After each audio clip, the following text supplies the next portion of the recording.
మా యొక్క D6 news channel subscribe చేసుకోవడం ద్వారా మేము అందించే లైవ్ బ్రేకింగ్ నిరంతర వార్తలు మీరు చూడవచ్చు. జగిత్యాల జిల్లా తాటిపల్లి ఆర్టీఏ కార్యాలయంలో అవినీతి కల్లోలం బయటపడింది.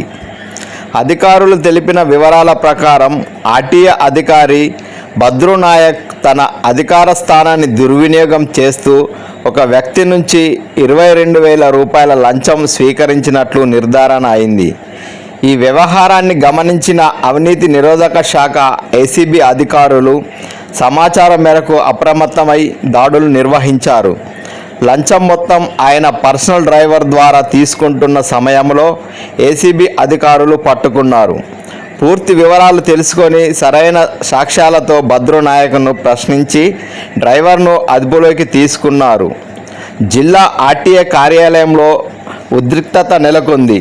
ప్రజలు డ్రైవింగ్ లైసెన్సులు రిజిస్ట్రేషన్ల కోసం వరుసలో ఉండి పడిగాపులు కాస్తున్న అధికారులు అవినీతి మాయాజాలంలో చిక్కుకుంటున్నారని స్థానికులు ఆగ్రహం వ్యక్తం చేస్తున్నారు.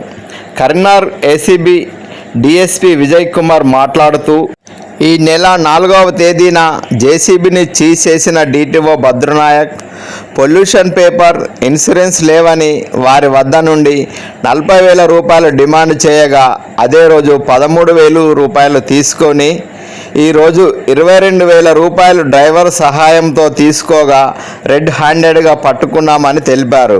ఎవరైనా లంచం అడిగినా తీసుకున్న ఏసీబీ అధికారులను సంప్రదించాలని కోరారు.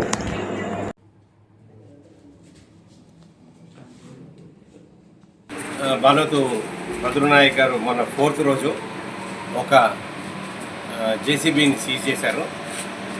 ఆ జేసీబీలో ఇంపార్టెంట్గా అన్ని పేపర్స్ ఉన్నాయి, కాకపోతే ఓన్లీ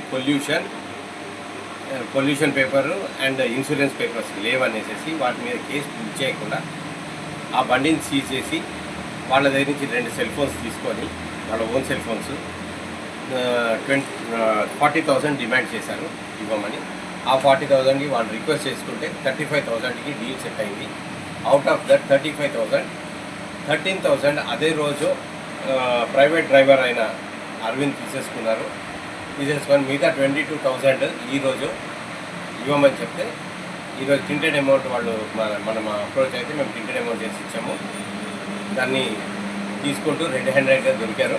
కెమికల్ టెస్ట్లో పాజిటివ్ వచ్చింది, అది కన్ఫ్యూజ్ చేశారు. ఈరోజు వాటి సెల్ ఫోన్స్ అండ్ వెహికల్ కూడా హ్యాండ్ ఓవర్ చేయడం జరిగింది. అందువల్ల వారిని అరెస్ట్ చేసి భద్రునాయక్ గారిని వాళ్ళ ప్రైవేట్ డ్రైవర్ అరవింద్ని ఇద్దరిని అరెస్ట్ చేసి రిమాండ్కి తరలించారు. Thank you sir.